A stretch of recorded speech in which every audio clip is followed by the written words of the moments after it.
The fragile hostage prisoner exchange deal between Israel and Hamas presses on, despite Israeli claims that Hamas is not upholding its part in the agreement.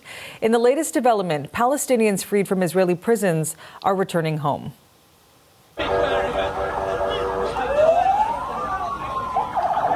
A convoy of Red Cross buses carrying Palestinian prisoners from 2 Israel prisons arrived in the West Bank. Some of the Palestinians being released are very high-profile prisoners, all either serving life or long-term sentences. Israel's army says 70 of the 200 freed will be deported to Egypt. Now, the prisoners were freed in return for Israeli hostages released by Hamas earlier this morning.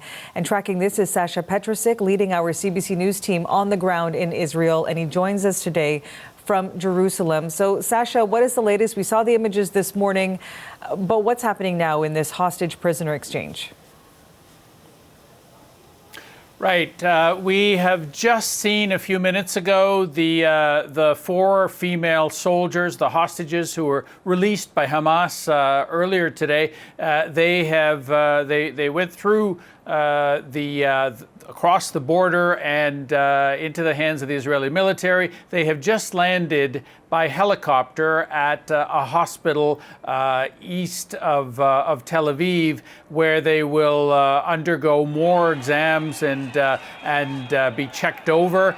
They have already been reunited with their families. And obviously, all of this is creating a great deal of excitement and joy in Israel, and especially among the other hostage families. The families waiting for other hostages who are being held. 46 more are set to be released in this first phase of the ceasefire.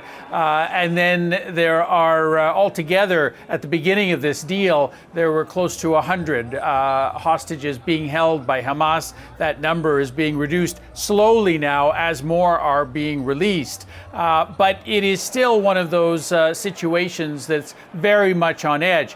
As you mentioned also, Palestinian prisoners are being released in exchange. Today, 200 of them were set free. 70 are going to Egypt, but they're not staying in Egypt. Many of them will be going to other third countries, Turkey and other parts of the Middle East, perhaps to Europe. They have been banished basically from Israel and the West Bank for the next 3 years at least. So that group is the one that is considered to be the most dangerous by Israel. They've been convicted by Israeli courts and of various terrorist acts and have been serving life sentences. The ones who have been sent back to the West Bank, those buses that you're seeing, the Red Cross buses, they are considered less dangerous by Israel. There is still nervousness in Israel that they are being released. They worry that they will reoffend. They worry that they are releasing terrorists. But of course, overall, there is a great deal of joy that is at least bringing back the hostages from Gaza. And in talking about this hostage release part of the ceasefire that's playing out in phase 1 here, Sasha, we've said that it is fragile, and we have already mentioned that Israel is claiming that Hamas is not complying with certain rules. They are demanding the release of a citizen hostage one in particular, before allowing Gazans to return north. That was supposed to happen today, and now things are on pause for them. So what's the latest on that? Yes, that's right. In terms of the accusations, we have heard accusations from both sides that the other side isn't living up to the agreement. But in this case, it is having a real impact today. We are seeing Palestinians lining up already with the understanding that they would be allowed to move from the south of Gaza to the north of Gaza. They have not been able to get up there to see what's happened to their homes, their houses. Many have been destroyed.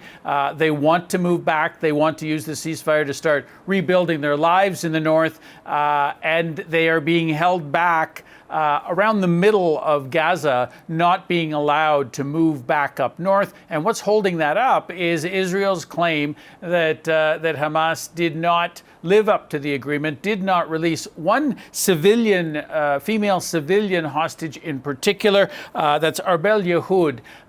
Israel had already said before today that it expected her to be part of this deal, and when Hamas said that she wouldn't be, they went ahead with the hostage exchange, but then afterwards said that as a result, that until she's released, that those Gazans would not be allowed to move further north. Obviously it's having a big impact in Gaza itself. It's having a big impact among Palestinians who have been hoping to, as I say, get their lives back to normal. Aid is moving into Gaza. Some things are actually succeeding, but for the moment, this part of the ceasefire agreement is on hold, even as both Palestinians and Israelis are celebrating the hostage and prisoner exchange.